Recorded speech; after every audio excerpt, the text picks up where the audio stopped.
مسند امام احمد میں ہے کہ حضور کے گھر میں ایک پرندہ تھا، ایک ممولا تھا. آقا کریم جب باہر تشریف لے جاتے تو وہ کسی جو ہے وہ کونے میں ٹک کے نہ بیٹھتا، کبھی اندر کبھی باہر، کبھی چھت پہ کبھی اوپر کبھی نیچے. اور آقا کریم جب دوبارہ گھر میں تشریف لاتے فساکنا تو اس کے دکھی دل کو قرار آ جاتا. وہ ایک گوشے میں بیٹھ کے حضور کی زیارت کیا کرتا. یار درختوں میں تو پھر بھی حص ہے، پرندے تو پھر بھی جان رکھتے ہیں، آؤ تمہیں کہانی سناؤں کہ حضور علیہ السلام احد پہاڑ پہ چھاتی پہ قدم رکھتے ہیں تو وہ بھی جھومنا شروع کر دے. تو احد کے کلیجوں میں بھی حضور کا پیار رکھا ہے، پتھروں میں بھی حضور کی محبت رکھی گئی ہے. تو جب پتھر حضور سے پیار کریں، درخت حضور سے پیار کریں، جانور حضور سے پیار کریں، پوری کائنات کا ذرہ ذرہ مصطفیٰ پہ فدا ہو، تو ہم تو حضور کے غلام ہیں. تو کیا ہم حضور کا نام سن کے سینے میں ٹھنڈک محسوس نہ کریں اور جھوم نہ جائیں، اور ہمارے لیے یہ مضمون اور یہ عنوان محبوب اور مرغوب نہ ہو؟ ہماری تو زندگی کا سرمایہ حضور کا پیار ہے. ہم تو جئیں گے تو حضور کے لیے، ہم تو مریں گے تو حضور کے لیے. اور ہماری دنیا بھی حضور ہے، ہمارا دین بھی حضور ہے. مولانا ظفر علی خان نے کیا خوب جملہ کہہ دیا، ہم جس میں بس رہے ہیں وہ دنیا تم ہی تو ہو. ہماری تو کل کائنات ہی رسول اللہ کی ذات ہے. اور اگر حضور علیہ السلام سے ہم الگ ہوتے ہیں تو اگر ایک الگ ہو جائے تو سینکڑوں بھی زیرو ہوں تو وہ زیرو ہوتے ہیں، لیکن اگر ایک ساتھ ہو تو وہ زیرو بھی قدر و قیمت کے حامل ہوتے ہیں. ہم کچھ نہیں ہے، ہماری قیمت ہے تو حضور کے نام سے ہے.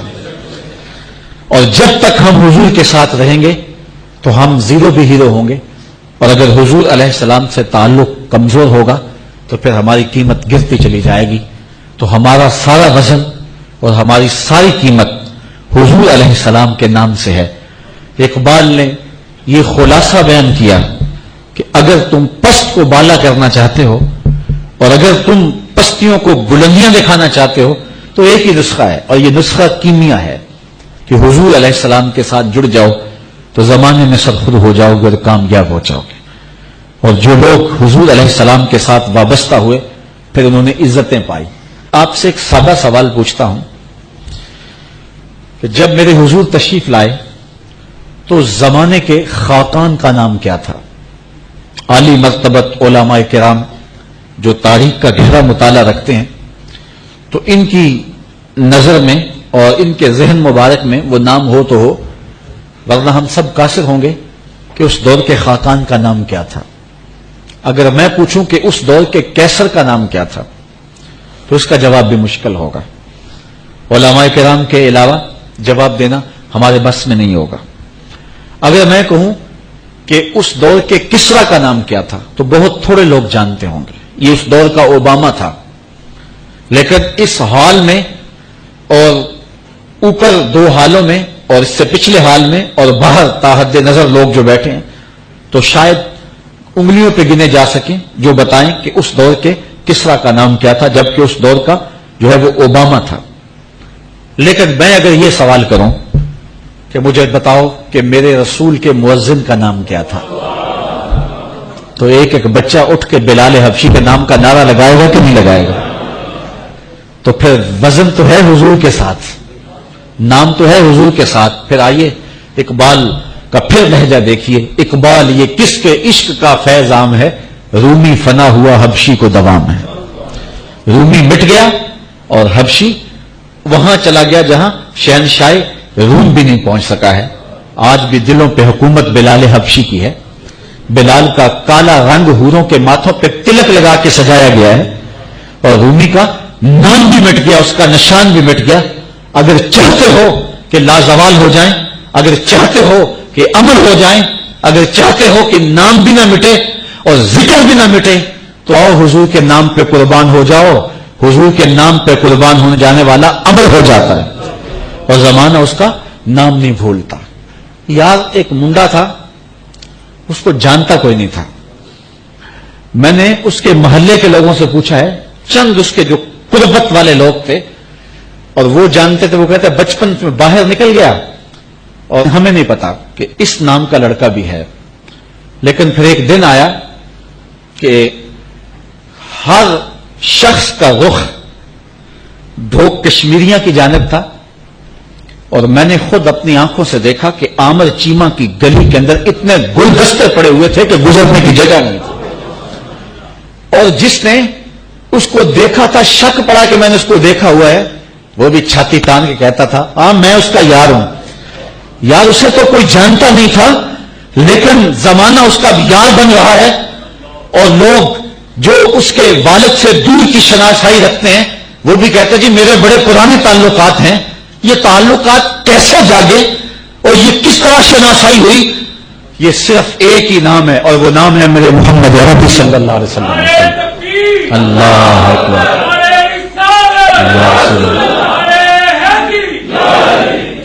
نہیں تو لاہور کے کوچائے چابک سواروں کی کہانی سن لو۔ بیٹا لوہاروں کا ہے اور دکان پہ ٹھک ٹھک کرتا ہے، اور اسے کوئی گلی میں بھی نہیں جانتا، اور پھر ایک دن آیا وہ زمانے کے سینوں کے اندر دھک دھک کرنے لگا۔ امیر ملت پیر جماعت علی شاہ رحمت اللہ تعالی اس زمانے میں جن کے 1 لاکھ مریدین تھے، کوئی معمولی نام نہیں ہے امیر ملت علیہ رحمہ کا۔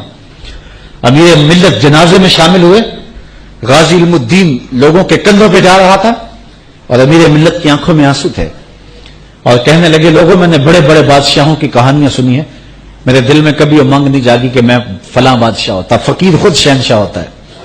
کہا بڑے بڑے پہلوانوں کے تذکرے پڑے ہیں، میرے دل میں یہ آرزو نہیں جاگی کہ فلاں پہلوان میں ہوتا۔ فرمان لگے ہاں میں نے بڑے بڑے ولیوں کے تذکرے پڑے ہیں، میرے دل میں یہ تمنا بھی نہیں ہوئی کہ فلاں ولی میں ہوتا۔ آج میرے دل میں رہ رہ کے خیال آ رہا ہے کاش آج اس چارپائی پہ میں ہوتا۔ میں نے خود اپنی آنکھوں سے غازی عامر چیمہ کے مزار کی پائنٹی پر ایک سید زادے کو روتے ہوئے دیکھا ہے، اور وہ ساتھ کہہ رہا تھا ربا میں تینوں یہ نہیں کہنا مینوں عامر چیمہ بنا دے، مینوں دے قدماں دی مٹی ہی بنا دے۔ تو یہ سرخروئی ہے حضور علیہ السلام کے دامن سے وابستہ ہونے کا، یہ صلہ نصیب ہوتا ہے۔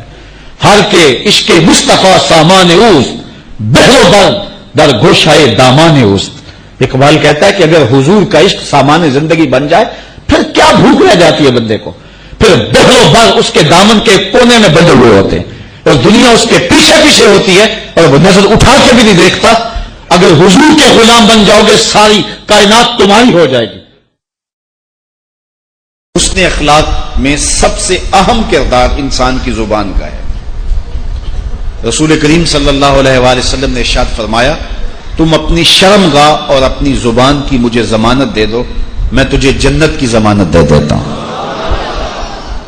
انسان کے بہت سارے گناہوں کا سبب انسان کی زبان، جھوٹ بھی زبان بولتی ہے، بہتان بھی زبان لگاتی ہے، غیبت بھی زبان کرتی ہے، شکوے بھی زبان کرتی ہے، گالیاں بھی زبان دیتی ہے، سب و شتم یہ بھی زبان کا وظیفہ ہے، اور کسی کی عزت اچھالنا یہ بھی زبان کے ذریعے ہے۔ تو زبان کے جرم باقی سارے اعضاء سے زیادہ ہیں، اس لیے جو ہے وہ جس نے زبان کو قابو میں کر لیا اس نے اپنے آپ کو بہت سارے فتنوں سے محفوظ کر لیا۔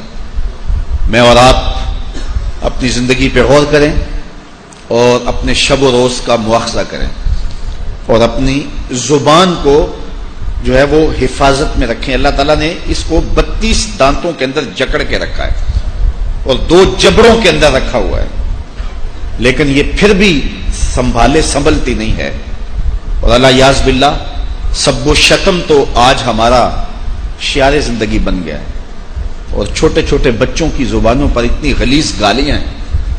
میں ایک دن گھر سے نکلا تو کوئی 12-13 سال کا بچہ ہوگا، اس نے سکول کا بستہ بھی ڈالا ہوا تھا، سکول جا رہا تھا، تو آگے کچھ بچیاں وہ بھی 5ویں 7ویں کلاس کی ہوں گی، اس نے اتنی غلیظ اور گندی گالی دی بغیر کسی وجہ کے کہ مجھے ایسے لگا جس طرح میرے کانوں میں آگ لگ گئی ہے اور میری سانس رکنے لگی۔ خیر میں نے ہمت کر کے تیز قدم اٹھا کے اس کو کندھے سے پکڑا، تو اس نے جب پلٹ کے مجھے دیکھا تو شرمسار ہو گیا اور شرمندگی سے اس کو پسینہ آ گیا۔ میں نے اس کو کہا بیٹے یہ جو تو نے گالی دی ہے، زمین آسمان کے درمیان جتنی جگہ ہے نا یہ زہر سے بھر گئی ہوگی، اور تجھے شرم نہیں آئی کہ تو نے یہ بات کی؟ تو خیر اس نے بڑی شرمندگی کا اظہار کیا۔ تو آج ہمارا معاشرہ، یہ ایک عکس بتا رہا ہوں کہ اس عمر کے بچے اور یہ ہمارے معاشرے نے جو ہے وہ جو رنگ اختیار کر لیا ہوا ہے، اور آج غلاظت اور گندگی ہمارے ذہنوں کے اندر گھل گئی ہوئی ہے۔ وہ کسی زمانے میں ہوتا تھا کہ سفر کے دوران کسی پبلک پلیس پہ یا لاری اڈے پہ ہم جاتے تو وہاں مجبوراً واش روم میں جانا پڑ جاتا، تو وہاں اتنی غلیظ چیزیں اور باتیں لکھی ہوتی کہ شرم سے پانی پانی ہو جاتے۔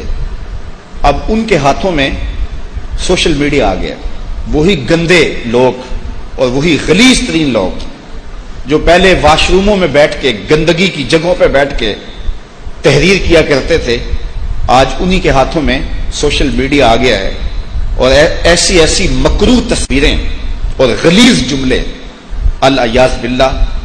کیا یہ ایک مومن کی شان ہے؟ ایک مومن کی زندگی ایسی ہو سکتی ہے؟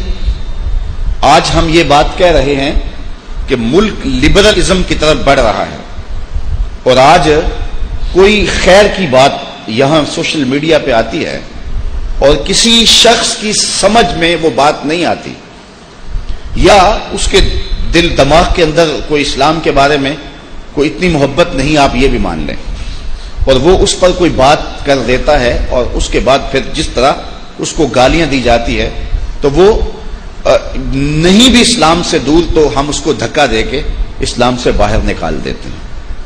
تو مجھے بتاؤ کہ جب ہماری معاشرت کا یہ رنگ ہوگا تو پھر ہم کہاں لڑکتے ہوئے کہاں جا کے گریں گے؟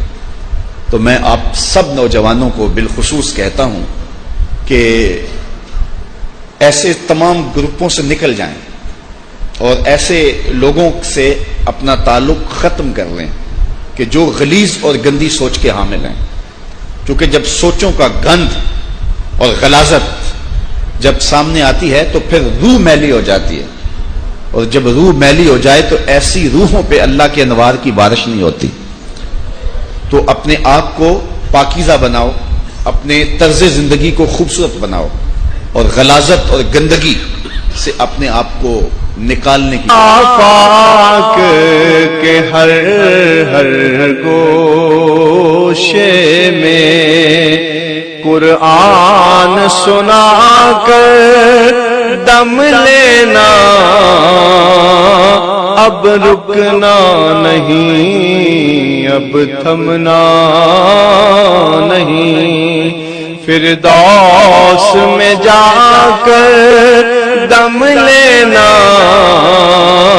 آفاق کے ہر ہر گوشے میں قرآن سنا کر دم لینا، اب رکنا نہیں، اب تھمنا